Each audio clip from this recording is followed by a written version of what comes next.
بسم الله الرحمن الرحيم وإذ يمكر بك الذين كفروا ليثبتوك أو يقتلوك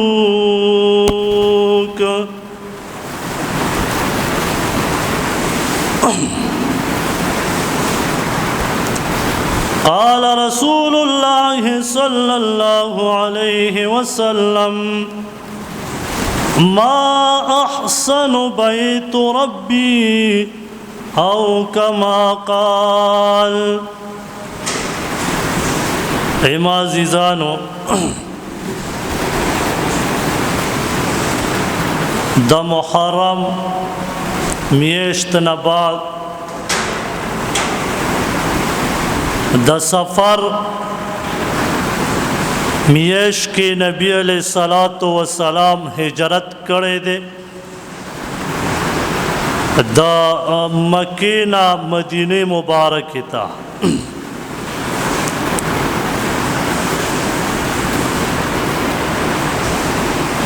نبی علیہ السلام چھے مکہ مکرمہ کی دعوت جاری ساتا دا قرآن نو کافرو مشورہ اکڑا چھے دا دی پیغمبرنا دا خلاصی دلو دا پارا سا ترکیب پکار دے چھے نبی علیہ السلام دا مکینہ لریشی او مون خپل دا جاہلیت آغا دین باندی روان شو. کافرو پدار الندوا کی یولویا جرگرہ غنڈا کھڑا چی پدی کے صرف دا مکی سردارانو لس خاندان اسیدہ پلسو کے نہا خاندانون راغون شو او دا نبی علیہ السلام خاندان بنو ہاشم آغی پا اغا جرگہ کی شریک نشو. نبی علیہ السلام تی چھال شروع کا جرگہ اولگی دلا دروازی بندش ولی دنخا خاندان و مشران ناستی. ابو جہل وی ہر یو سڑے دی خپلا مشورہ پیش کی چی دا دی پیغمبر نبا مونگ پا کم طریقہ خلاص شو. دغا ٹیم کے باہر نہ گیٹ اٹھکے دا ابو جہل ورغے من انت فی الباب تسو کی چی پا دروازہ کی والاری او دروازہ ٹکے شیطان و تدزاننا دا یو قبیلی مشر جوڑ کرے دے او توی زد اغا قبیلی مشریم پا دی غم کی زمرا غلیم ستاس اسر شریکی گم. شیطان و تزان نخی چیز شیطانیم پا جرگہ کی ناست اس دا نبی علیہ السلام دا پارا پروگرام جوڑی ابو البختری کافر مشورہ ورکی وطوی چھ نبی علیہ السلام با قید کو او پا کمروں کی بے بند کو چرت دن کمروں کی آخری کمرہ کی بے بند کو چھ نبی علیہ السلام پا دغا کمرہ کی وفات شی. شیطان و توی زوانا مشورہ دی بیکار دا دا نبی علیہ السلام دا سی خوشبو دا د وجود مبارک د نبی علیہ السلام داسې ملګري دي که چرې پته ورته ولګېده نو ځان ته یو څو صحابه نبی علیہ السلام به درنه خلاص کړي او ستاسو 9 واړو قوم سره به جنګ وکړي هغې د نبی علیہ السلام فدایان دي او د نبی علیہ السلام په حقیقت کې عاشقان دي دا مشوره غلطه ده بله مشوره پیش کړئ دویمه مشوره عمر بن هشام وی بل څوک مشوره پیش کړئ یو سړی بله مشوره کوي وی د مکې نه به یې په اوښ پاو پورې وتړو او د نجار قبیلې طرف ته به یې پرېږدو بس زمونږ مکه به ترې خلاصه شي زمونږ په مکه په خپل خاندان کې به دغه هر څه ختم شي خو نبی علیہ السلام به د خپل کلي نه وشړو شیطان ورته بیا وایي چې مشوره دې غلطه ده د ده داسې زبان خوږ مبارک دی داسې ژبه یې ده داسې خبرې اترې دي که چرې هلته لاړو خلقو ته یې دعوت ورکه دا خلق به په خپله په دین اسلام کې داخلیږي او هلته کې به فوج تیار کړي سبا به بیا په تاسو حمله وکړي او دویمه ده چې زه خو د هغه ځای نه راغلی یم تاسو زما بال بچ زما خاندان پې تباه کوئ مشوره شیطان هغه مرد کړه دریمه مشوره ابو جهل پیش کړي ابو جهل وی د ټولو نه اسانه طریقه دا ده چې بس نبی علیہ السلام شهید کو بس ټول عمر ته به د ټوله دنیا بېغمه شي دا د ابو جهل خبرې دي شیطان ورته وایي دغه ځوان چې کومه مشوره ورکړه دغه مشوره زما هم ده زه هم ترې ډېر تنګې ته راغلی تدبیر جوړئ چې د 9 قبیلو نه به 9 ځوانان راشي او د شپې شپې به نبی علیہ السلام شهید کو نو بیا یوه قبیله د 9 قبیلو سره جنګ نشي کولی آلریډي به دیت ته تیار شي نو موږ 9 قبیلې به 100 خان ورکو مشوره وشوه نبی علیہ السلام ته جبرائیل علیہ السلام وحی راوړه قرآن آیات په دغه جرګه باندې نازل کا وَإِذْ يَمْكُرُ بِكَ الَّذِينَ كَفَرُوا لِيُثْبِتُوكَ أَوْ يَقْتُلُوكَ أَوْ يُخْرِجُوكَ اے زما پیغمبره کافرو مشوره کړې ده بیګا جرګه یې کړې ده چې نبی علیہ السلام به قید کو نبی علیہ السلام به یا شهید کو او نبی علیہ السلام به یا د خپل وطن نه وشړو او یخرجو یا به وباسو دریمه مشوره د قتل راغلی وه الله په قرآن کې د قید دویمه مشوره د ویستلو دې په منځ کې یقتلوک قتل راوړو نو د کافرو مشوره په قتل باندې راله نو الله پاک په قرآن کې په منځ کې په 2 لفظونو کې ذکر کړه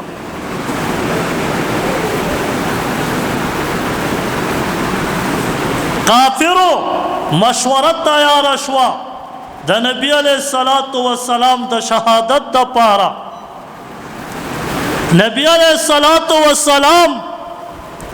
ابو بکر صدیق رضی اللہ تعالیٰ عنہ تا بیگانه ورغه وته فرمای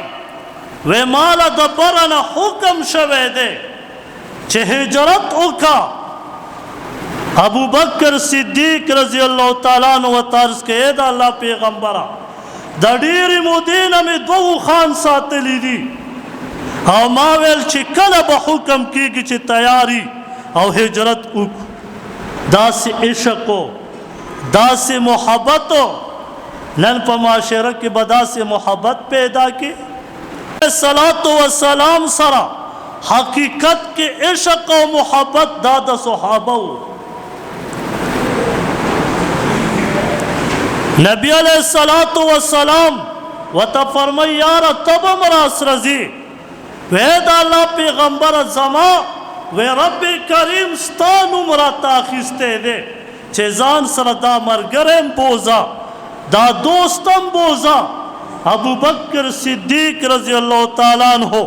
د خوشاله نه پجاړه شو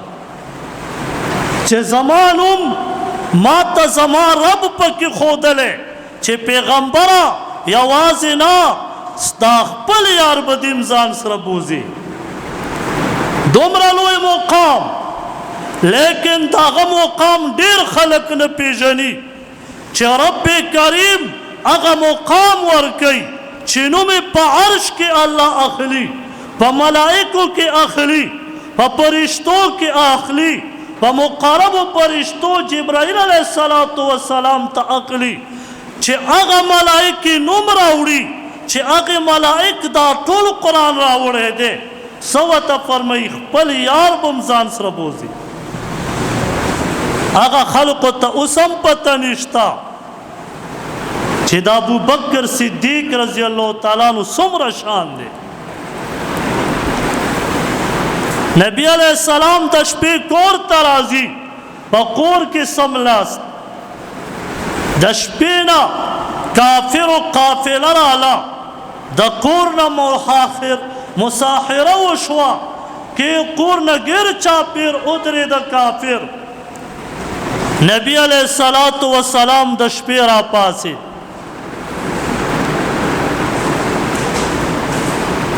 چې ګوري د بهر نه خبرو आवाज راځي هغه کافر په خپلو کې لګیا دي ودا پیغمبر وای چې کچره تاسو په ما ایمان راوړو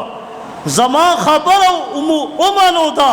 تاسو به د عرب او د عجم مشران شئ تاسو به د عرب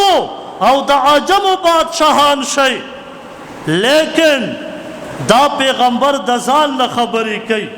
نبی علیہ السلام په کور کې ولاړ دی په زړه کې جواب وای نبی علیہ السلام فرمای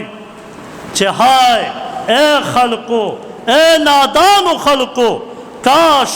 چې تاسو زما خبره رښتیا منلې وې همدغسې به کېږي او زما خبره وما ينطق عن الهوى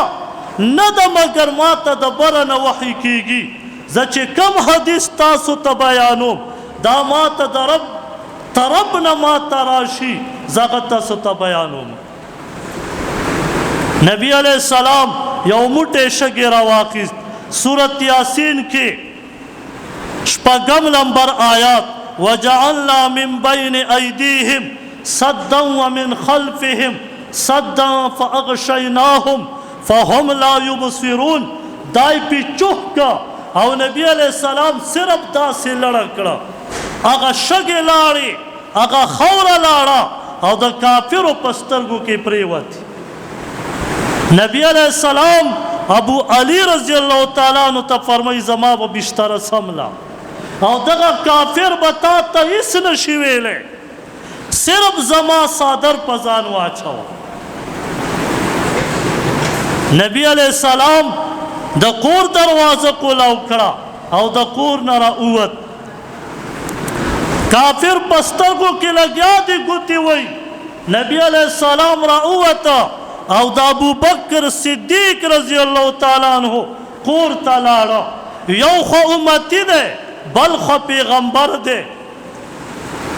یو خو شاگرد دی بل خو نبوت دی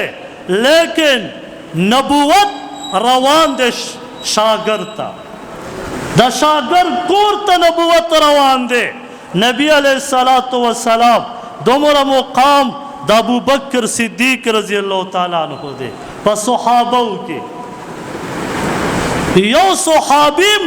د پیغمبر شان نشو اوچته دی لیکن دا مرتبه څوک ورکوي دا رب ورکوي دا مرتبه څوک ورکوي دا نبی علیہ السلام ورکوي نبی علیہ السلام راوت په یو اوخې باندې ابو بکر صدیق رضی الله تعالی عنہ سورلی کوي په دویمې اوخې باندې نبی علیہ السلام سورلی کوي په کمې اوخې چې نبی علیہ السلام سورلی کوي د هغې قصوا نوم دی نبی علیہ السلام او دواړه یاران روان دي غار سور ته ورسېد یو کافر راغی چې وایي که دغه کافر ولاړ دي محاصره یې کړې ده ورته وایي چاله ولاړ یې وی نبی علیه السلام ته وی هغه خو وختي ما په پلانکي ځای کې ولیدو چې روان او د خپل یار کور ته تلو کافرو تبشیش شروع کړو نبی علیه السلام یې پیدا نه سحر ابو جهل ته خبر را ورسېد ابو جهل وویل نبی علیه السلام به خپل یار کور ته تللی ورشئ د دې دین دپاره دومره قربانې نبی علیه السلام به د یار کور کې وي تاسو ورشئ وګورئ کله چې کور ته ورځي ابو جهل کور ټکوي اسماء رضی الله تعالی عنها د ابو بکر صدیق رضی الله تعالی عنها لور رضی الله تعالی عنہ لور راووته وته فرمای اے ابو جهل سل راغلی وستا پلار چرته دی د 9 کال عمر دی ابو جهل ورته وایي پلار دی چرته دی وی ماله پته نشته یو غزار په دې مخ مبارک ورک علما لیکي دومره تیز غزارو د ابو جهل د کافر دومره تیز غزارو چې د مخ سره یې د غوږ نه ولی هم پرېوته او د هغه غوږ د دې نه وینه هم روانه شوه او مخ مبارک هم زخمي شو خو بیا هم په دین دومره قایمه ولاړه وه د 10 کالو ماشومه په دین دومره مضبوطه ولاړه وه چې بیا هم د پیغمبر علیه السلام هغه تګه و هغه غار سورې ورته ونښوده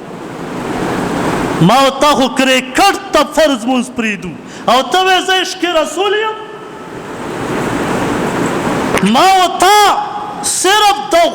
غونډس کې ویشتلو دپاره فرض مونځ پرېږدې ته به م وایې زه عشق رسول یم د دې دپاره نه وي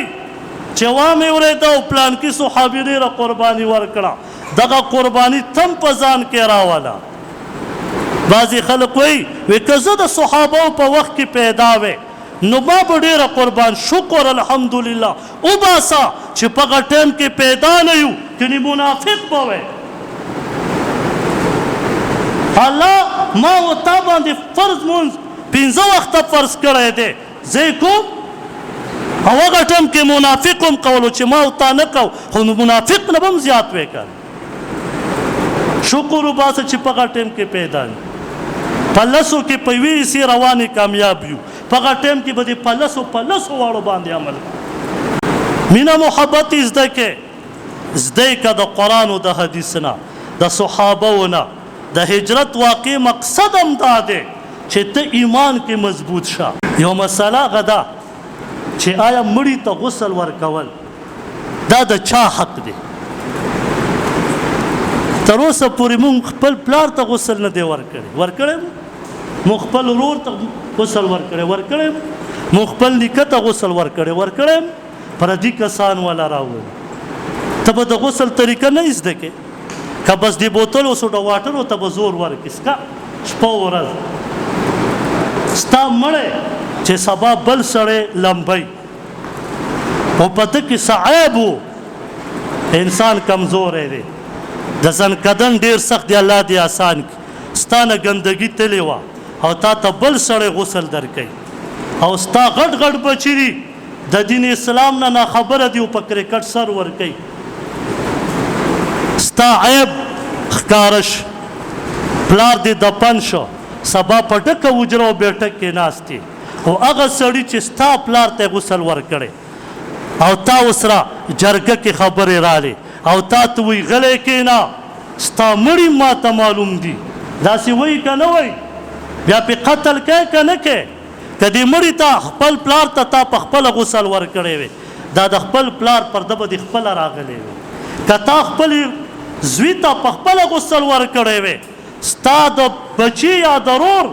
یا د ماما یا د تره دغه پرده به ستا خپل لاندې پټه ساتلې وې خو په پردو خلقو غسل ورکې او بیا د له پیغور په حجرې کې او په بیټکونو کې درکوي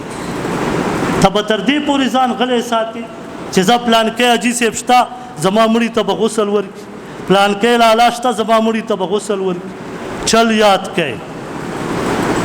د دین نه بس لور اخوا مه ځئ بس دې دین ته راشو بس دی ډېر مو د لاټمي کالی دا قانون په ځان کې راوسته کپړې هم د لاټمي کالی ګیرم د لاټمي کالی ویښتم د لاټمي کالی مړه ستا هغه وریځ یې چې په دې کې دې هم کاغذ سټایلونه کړي او کرښې دې پکې جوړې کړي او کټنګ دې پکې کړی بس پرېږدې یاره د انګریزانو د قانون پرېږده د پښتو د اسلام قانون راونیسه که د اسلام نه وي د پښتو قانون خو راونیسه لاسونو ته دې کړی اچولي معمارۍ ته دې امبېل اچولی اوس خو دومره غیرتي خلک پیدا شو او بله ورځ میټرو کې روان وم یو کس مې کو ته غوږ ته یې ولی اچولې وه غوږ ته ما ورته ویم د حاجي صاحب ته مې ویې که وس مې وې ورته ویم چې وروره دې پوزې ته م یو واچوه بس چې فرق دې ختم شي موږ هم در باندې دا ګمان کوو دا اوسو دا مسلمان کافر نه مسلمان وګونو ته ولی پوزو ته ولی صلوات والسلام علی رسوله محمد و آله و اصحابه اجمعین یا الله سمو اورید یا الله سمو اورید یا الله په دې باندې عمل کولو توفیق راکړي